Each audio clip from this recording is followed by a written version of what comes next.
Hello, everyone. This is a literary baddie here, and this is actually my very first attempt at doing a video podcast. We'll see how it turns out to be. So, our first talk today. Okay, let's start that intro again. Hello, everyone. This is Literary Baddie here, and I enjoy talking about all things film and books. And for today, which is actually my very first time recording something, I'm going to be talking about the new Netflix movie Cuties, or the original French title Mignons. Okay, and so just doing a quick Google search, I think it just came out maybe yesterday or 2 days ago. And when the poster was first revealed, there was a lot of um, anger, just reactions in general. I'm in a few different movie groups, and people were calling for boycotts of the film. But then there was another voice of people saying, hey, actually, this is being misinterpreted, in the way that Netflix marketed this is not what it actually is. But just looking here, since then, the movie has been released on Netflix, and we can see that there is now a reemergence of that anger once again, and people calling for people to cancel Netflix and to ask Netflix to take down this film. And then for me, I'm finding it hard because we do have this kind of save the children hashtag going on right now. So there's a lot going on right now, but I wonder how much of this is another tool, or just people being a bit over dramatic when it comes to children lately, and how that plays into our political arena. But just looking here, the first results on Twitter that come up, we have some senators and representatives that we have Ted Cruz, who wrote a letter, and they are asking for Netflix and everyone involved to be investigated for to see if they've broken any laws against child pornography, the distribution of child pornography, or the creation of child pornography slash exploitation. And so you can see here it's pretty intense. So seeing all this going around, it looks like the kind of movie, at least based on the description, that I would have watched anyway. But with everything that was going on, that just made me a little bit more curious to see, what is the outrage warranted or is it not?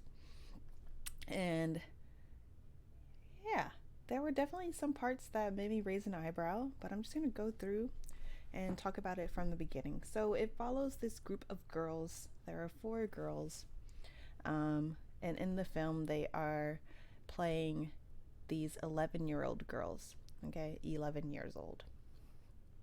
And the main character is this girl named Amy, and she comes from a pretty conservative or traditional Muslim family.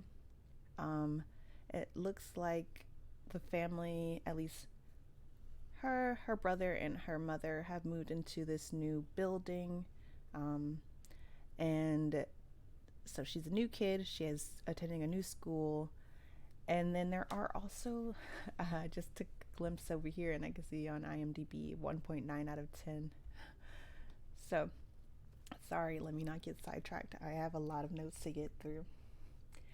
So the first thing I did was think about, okay, so what am I looking for here? Do I feel that people have some merit when they are asking for this film to be canceled, asking for Netflix to remove this film? And my opinions on cancel culture, that could be another video. But at the very least, should the film be looked at more critically and removed from the streaming platform? So we have Amy. She's sort of an outcast. One day she sees this girl in her building, and I believe that girl's name is Angelica. And so she immediately wants to be friends with this girl. When we first see Angelica, she has on this top, this crop top, low cut v-neck. It's showing her belly. and she has on some tight pants, and she's dancing as she's doing laundry. And when I first saw that girl, I thought she was looking at a much older girl, because the way that it's filmed, the way that she looks way older in that scene than in the other scenes that she's in. And you can tell right away that Amy is just enamored. She wants to be like this girl, she wants to be friends with her. And so the film just sort of follows her trying to, first of all, get in with this group through mimicking them, being like them.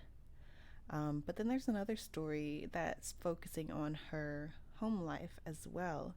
And so we don't really get the full details of that because we're seeing it through the eyes of Amy. But from what it appears to be, her mother has just found out that her husband is back in another country, back home, and he has taken another wife, or he plans to take another wife. And you can see the mother dealing with that and putting on a strong face for her kids and for the rest of the community. But what she doesn't show everyone else, and what she doesn't show Amy, but Amy sees when she is hiding under the bed one night, is that this is really painful for her mother. The fact that her husband has taken a new wife is something that she finds really difficult to deal with. And you can tell that she probably had no say in this. And so that's where we find Amy. She's kind of caught between two worlds. And this is a coming of age story. And typically that is how they go. So we have the world of her mother and the other women, the other Muslim women in her community and her family. And it's very traditional. We have this scene in the beginning of the movie where the women are all together in this sort of prayer circle, and the woman is telling them, we have to be strong, we have to be pious, we have to be modest, we have to listen to our husbands. And in that scene, we can see Amy looking around, and she's looking at the faces of these women. It's not a very jubilant scene, and she focuses in on this woman who has a hole in her sock. And she's looking at her, and to me, it seems like, this is what I have to look forward to. Doesn't seem that interesting, doesn't seem that appealing to me. But going further, let me see if I can pull up an image here of Amy. Yeah, so she's the one smiling right there. But let's get a close up here. Okay, so we have Amy.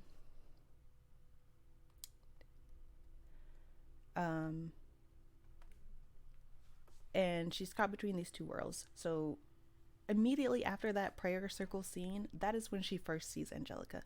And I think that is important because to her, that is just the opposite of whatever she's just heard with the other women here. So we see that juxtaposition, of Amy with the older women, the women of her culture, the women that are more traditional, very rigid, bending to the will of a man. And then we have this girl, Angelica, who seems free, she seems hip, and that is appealing to Amy.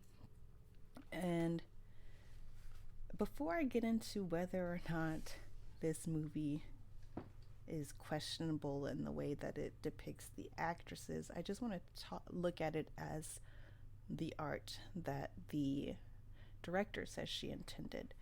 And so the director did speak about this when the outrage came out. So keep in mind, this is a French film, and the director is French Senegalese.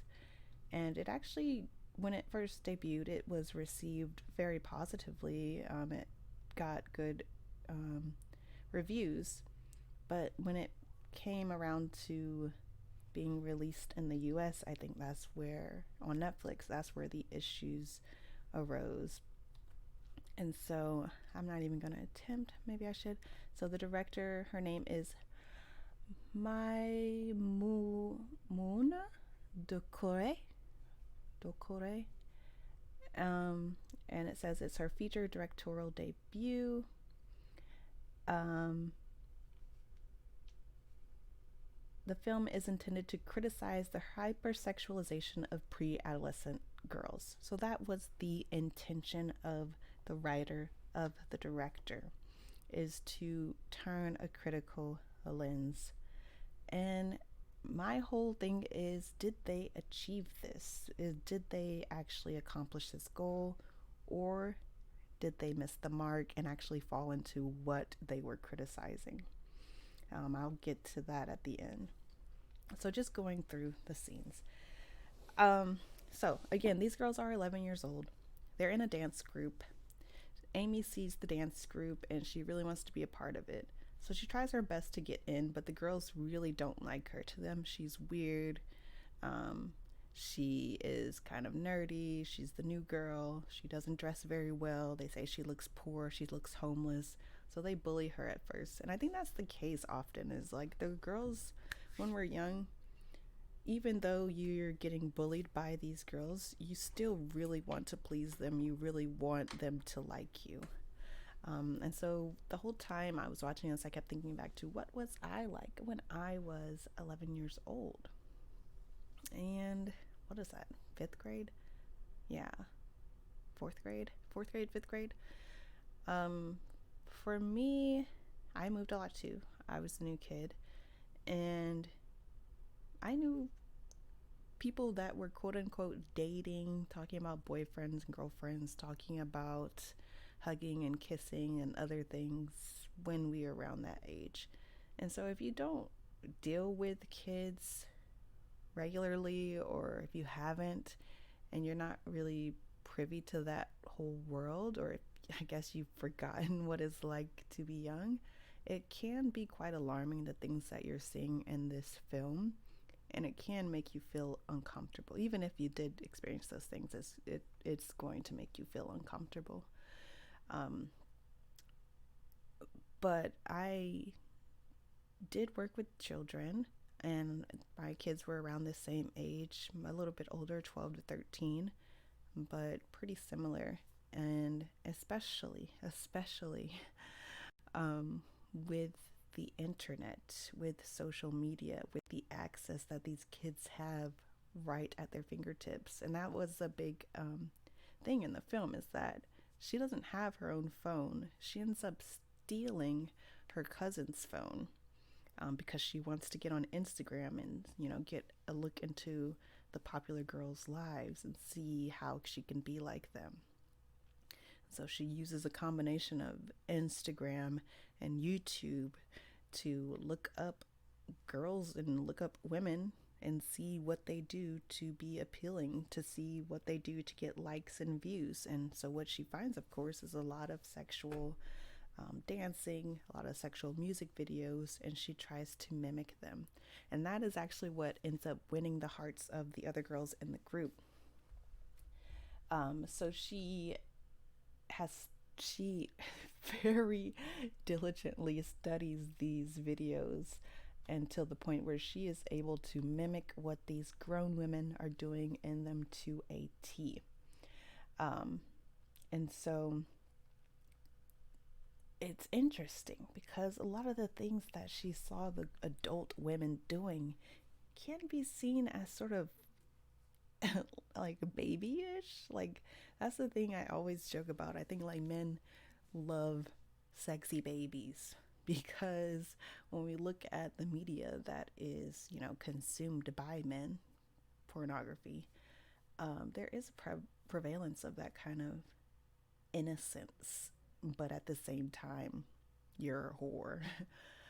So it's a very strange dichotomy that I don't think that we talk about often enough. And so she sees the women, putting their fingers in their mouth, doing the cry baby on the floor, acting literally like babies. And then she takes that back to her friends and she teaches them how to do these same moves. And so when they see that she's able to do this, that is when they finally accept her, and they're like, "Hey, you need to be on our dance team. You need to show us um, how to win, basically, how to do these moves." And I did skip over something. So originally there were 5 girls. There was another girl, Yasmin, I think. And it's interesting, the falling out happens when the girls are on some kind of like chat roulette website or Omigo, and they don't have their camera on, but they're talking and they're chatting with a man who looks pretty way older than them, who does have his camera on. Maybe he's like in his early 20s. Um, and so he wants to know what they look like. It's getting a little flirtatious, and the girls, they're just like, it's so funny because I have been there. And so she's like, "Oh, tell them we have big boobs." So she's like, "I have really big boobs." And the guy is like, "Yeah."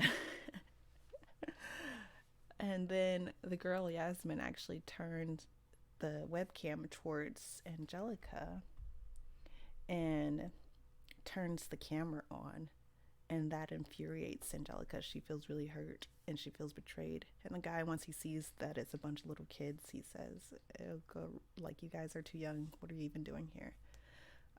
Which, you know, is surprising to me, but whatever. um, so let's talk about that a little bit. Webcams and cell phones, kids have them. And I feel like no matter how much monitoring you as a parent think that you're doing, they are smarter and they're finding ways to get around it. Because I've seen it. I've seen it in my school.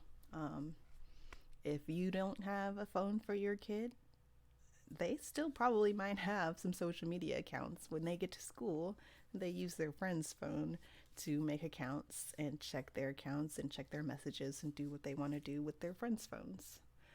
Um, I've heard of some parents going as far as to put monitoring software on the phones that like take screenshots of what they're doing. I'm not sure how effective that is. Honestly, I feel like if the kids can probably find a way around that too. When I've seen the things that they've been able to do on their tablet computers in school, um, usually there's like one computer brain kid and he teaches them all how to, or he or she, I should say, teaches them how to get all around those things. Um, so they're gonna find a way. If their friends are all doing this thing, they're gonna find a way so that they're able to do it too. And me, I know the kinds of things that I was up to online when I was a kid, and that freaks me out because I'm like, no, I don't want to get my kid a phone, a computer, anything because they're going to be doing the same thing I was doing. But I think the best thing that you can do is to open those doors of communication. And actually, we're going to get back to that topic as well. So technology plays a big role in this movie because, and I think that's what might make it a little bit jarring for older audiences who maybe didn't have this sort of thing when they were this age. Um, they didn't have it as readily available as kids today do. And for me, I was kind of at the early days of social media. And so we were kind of just getting our feet wet. Whereas now the pool's pretty deep and kids are getting thrown right in. So, um, there are a lot of terrible things online. There are a lot of things online that children should are not going to be able to properly navigate by themselves. Um, and for me, I saw way too much online, and it became to the point where when I did first start going online, I was maybe 11, 12, 12, 12, yeah. Going into chat rooms, talking with adults, and things like that. And at first, I used to lie about my age. Like, I would say that I was like, "Oh, I'm 17, I'm 19." But then, when I was around 13, 14, I actually found that it was like I got more messages and I got more people to keep talking to me when I said things like, "Oh, I'm 13." And so that might be alarming, but that is what I found to be true. And my 13-year-old self, of course, liked the attention. So I continued to tell people my real age online. And basically everything they told us not to do in our like digital citizenship classes, I was getting ideas of, oh, I didn't know that was a thing. I can do that. Let me go try it out. So kids are going to try it. They're going to try it.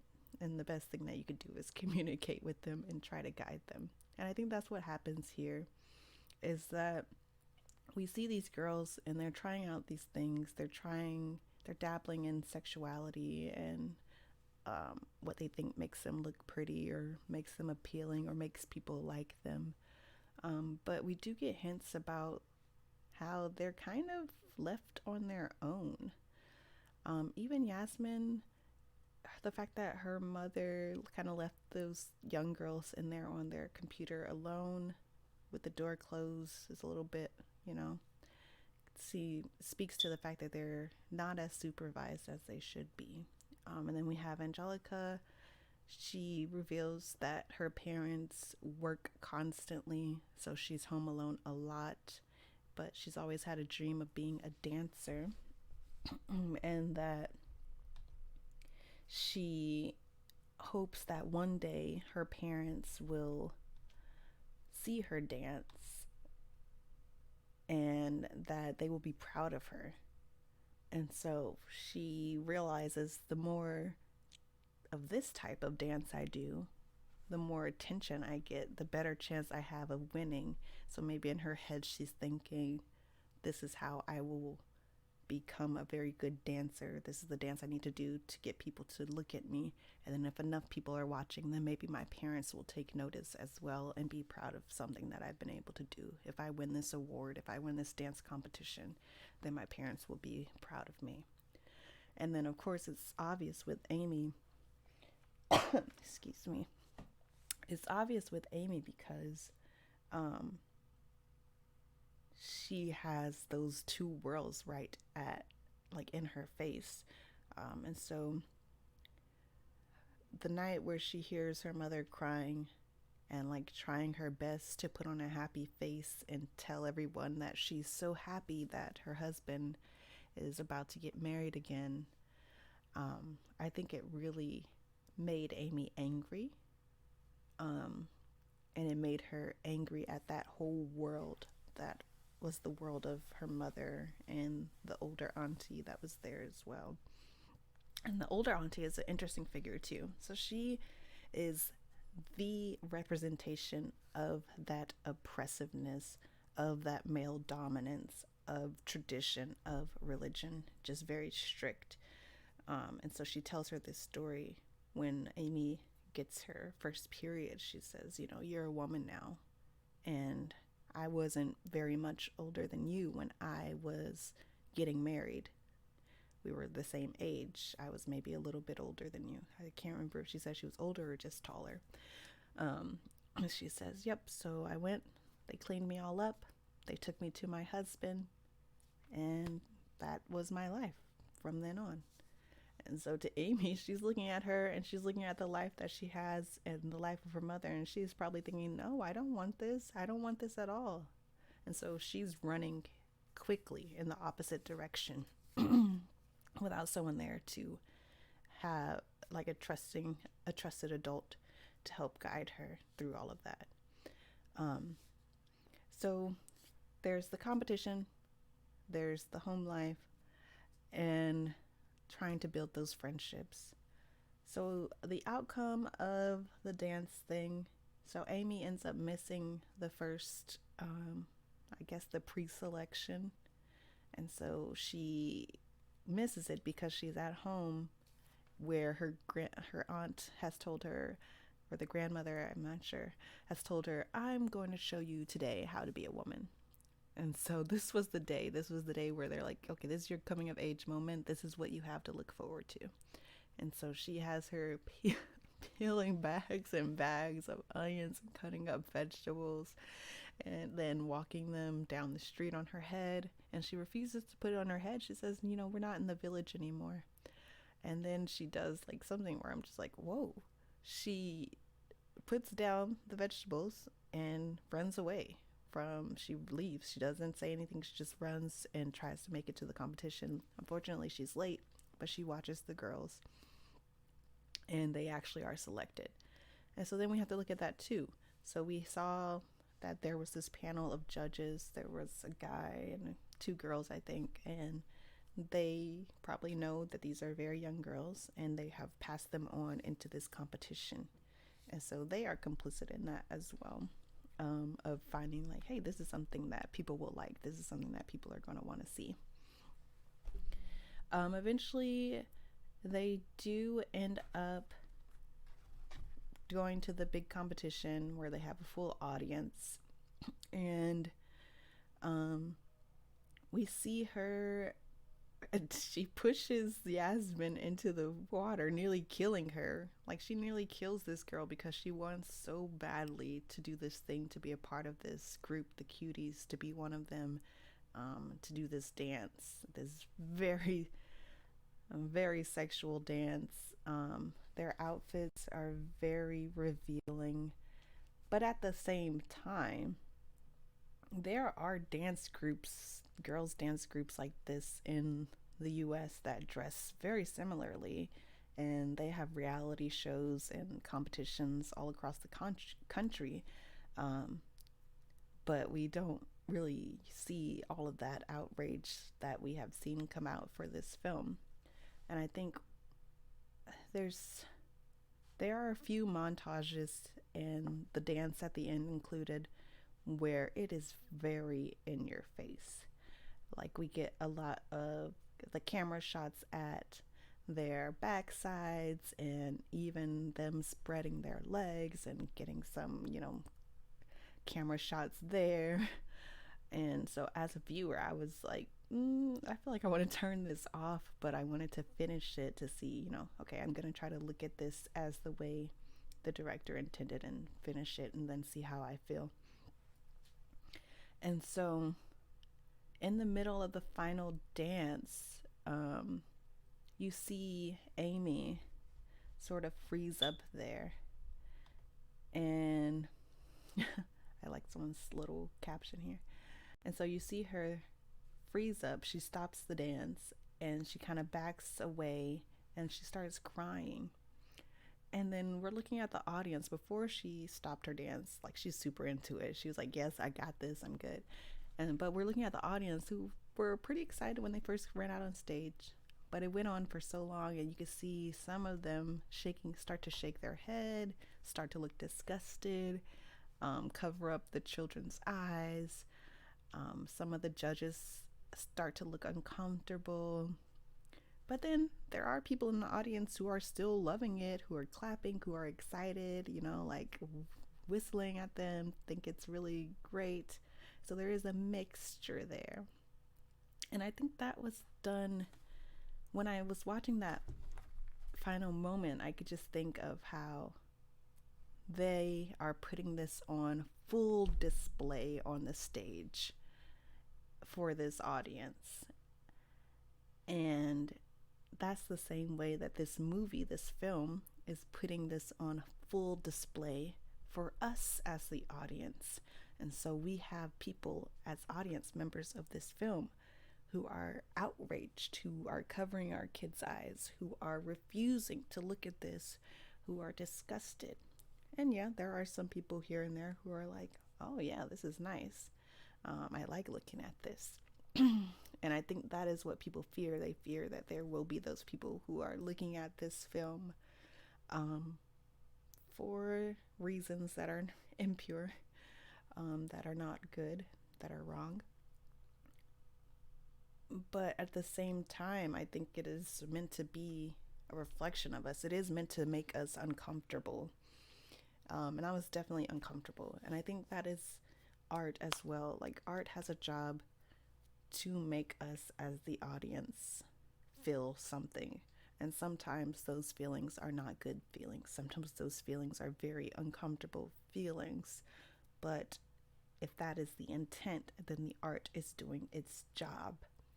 And so now I want to get into this film and its intent versus what it's actually doing. And so let's talk about our actresses here. So we have our actresses. They're all very cute. And in the film, they are portraying girls that are meant to be 11 years old. But in actuality, I think the main actress, Amy, she is 14. And so I would imagine, I didn't look it up, but I would imagine the other girls are around the same age. And then we have to look into the difference. Again, when this came out in Europe, it didn't, at least not that I know of, receive such huge, loud criticism as it has now that it's come to the US. Sorry, coronavirus. I hope not.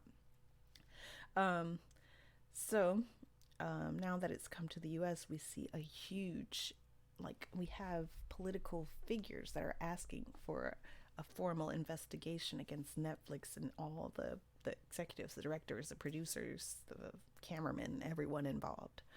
And I think about in Europe, so I was curious.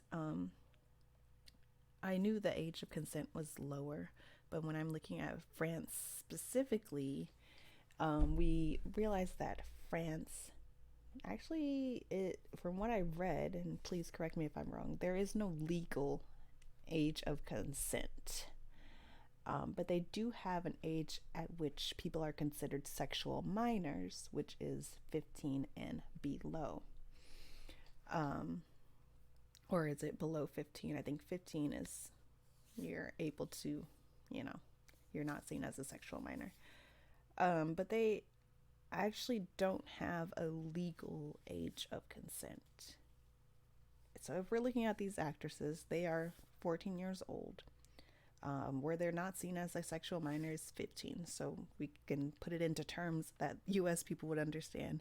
Imagine that these are 17-year-old actresses in this film. And so they're like right at that line there where people have deemed that they are able to make decisions about sex, give consent or not.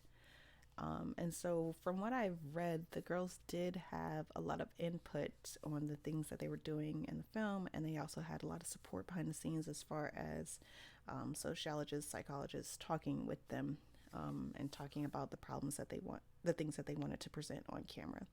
Although I didn't look a lot into that, so I'm not sure how much of their voices went into that versus how much of that was influenced by the adults in the room.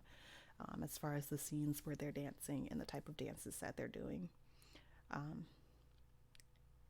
then I didn't even touch on the scene where, let me touch on that a little bit too, because that actually made my heart skip a beat. The scene where she is confronted about stealing her older cousin's phone.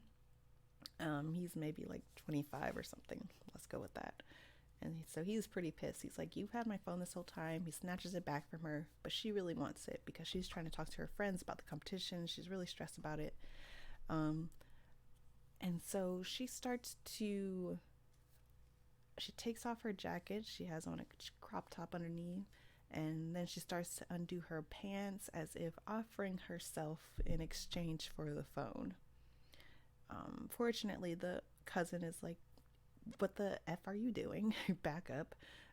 Get away from me." But then she just snatches the phone anyway. She bites him, snatches the phone, runs in the bathroom. And she was panicking because there was a photo that got out. One day she had dressed up in her like most adult like outfit and then tried to pick a fight with some older girls. They ended up pulling her pants down and recording it, and she was wearing, kind of wholly ripped up panties. And so people were saying, "Oh, they're just a bunch of little kids." And so in her mind, she wanted to prove, "No, I'm not a kid, I'm a woman." And so she goes in the bathroom, she takes her pants off, pulls her pants down, and takes a picture of her down there area and immediately uploads it to Instagram, or this Instagram like site. And so of course it goes around the school, it makes the rounds, but she doesn't have a phone at this point to know what people are saying about her. But she knows that she's being talked about, but now it's not in such a good way. Because the next day or a couple days later, she's at school and a boy slaps her on the ass and says, "What? You're the one who acts like a slut, so I'm going to treat you like a slut." And so she gets really upset and she stabs him with a pen. Um, And at that point, there was another disturbing scene. So after that whole thing happened at the school, her grandmother, her mother, take her home. They're like, "What has gotten into you? Are you crazy? What is wrong? You must be possessed by something." So they keep her up late one night in the middle of the living room. They're dousing her with, I guess, is blessed or holy water. And she is just shaking and shaking. But then the like shaking turns into gyrating and then turns into twerking. It was very difficult to watch because that whole scene, she's in her underwear, she's in her undergarments, and so it was very disturbing. And so that was the point where I was like, I don't know if I want to keep watching, but I will. It made me very uncomfortable. So I think about like how much input did the actress have into that? How comfortable did she feel to do this scene? For me, especially lately, I've been very, very uncomfortable when it even comes to the depiction of like there's all these teen dramas and teen shows and movies, and they are these like pushing 30-year-old actors that are portraying teenagers, like Euphoria, for example. I couldn't get with it. I just couldn't get with that show because I think to me it becomes, there is a line for me where I'm thinking, is this, you know, necessary for the art? Is this necessary, or is it crossing a line in order to give someone else gratification? Like, what is the point of this scene? Why am I getting a scene of people that are supposed to be playing teenagers engaging in this for this long? I think teenagers exploring their sexuality safely and with input, let me be careful there, safely with each other is great. That's fine. I think that is wonderful. But when adults get involved in that, and even when they're involved in the depiction of it, I get very uncomfortable. It's hard for me to reconcile those things in my head. So when I'm looking at this movie and I'm thinking, who is this for? Who is this targeting? Like, who are we targeting with this scene in particular? Not just the film as a whole, but this one particular camera shot. Who is it for? This scene, who is it for? That's where I get a little bit uncomfortable and where I have to say, is this the actual art, or is this for controversy, or even worse, for I don't even know how I can put this. Like, is this trying to elicit some response in adult audiences? Some kind of sexual response in adult audiences. And so when I look at shows like Euphoria, who have adults, yes, playing child or teen characters, and then we have these very graphic sex scenes between them, I'm wondering, like, who is this for? And when I think about like who is, you know, creating this stuff and who the audience is, I can't help but think like, no, some man had his hands in this, because why do we need this? We don't need this here. So for me, I think that this film is necessary, and I think that it should not be canceled. I don't think that at all. But I do question the editing and the camera shots and angles and the length of some of the scenes of the girls twerking and dancing, and the butt shots and the crotch shots. I wonder if that was necessary to get the message across that we are condemning this. And so I did have difficulty reconciling that, but I think the final scene the final scenes of the movie made me feel a bit better. Like, okay, this is what we're getting. And so at the end, after she has broken down on stage, she starts crying in the middle of their dance, and she runs. She runs home to her mother. And so when she runs home to her mother, she's still in this dance outfit.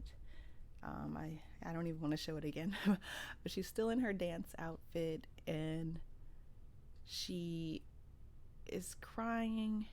And the first person she sees is the grandmother figure, the auntie. And she looks at her and she is like, "What are you wearing? What has gotten into you? What do you have on?" And then the mother comes out and she's still being berated, and she's telling her, "No decent, no respectable mother would have a child that dresses like this."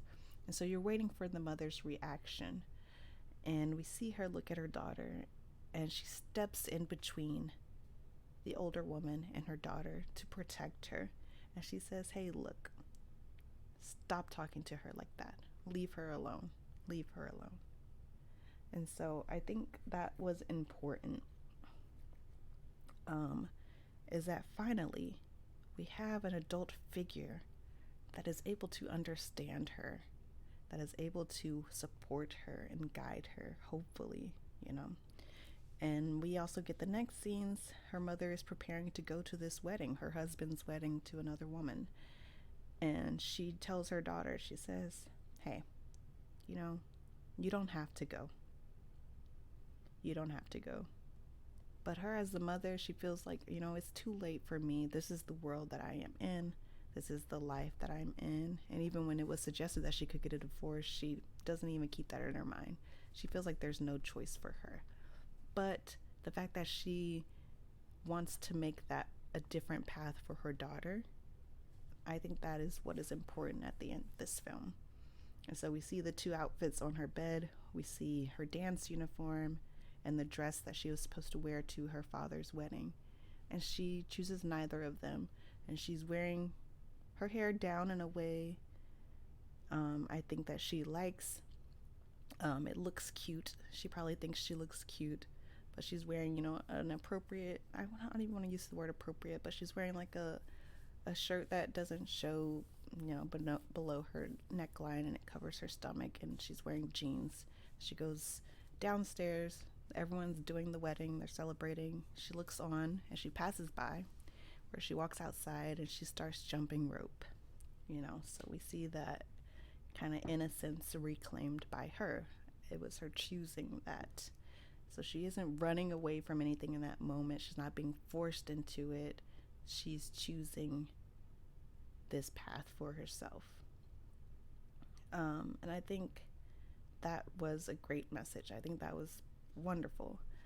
The steps to get there, I think some of them could have been edited in a way that I didn't feel like it was a spectacle, that I didn't feel like these girls were on display for views, for clicks. So at the same time, you're criticizing that this is what we have to do to get views, but now I feel like, are you indirectly participating in that culture at the same time?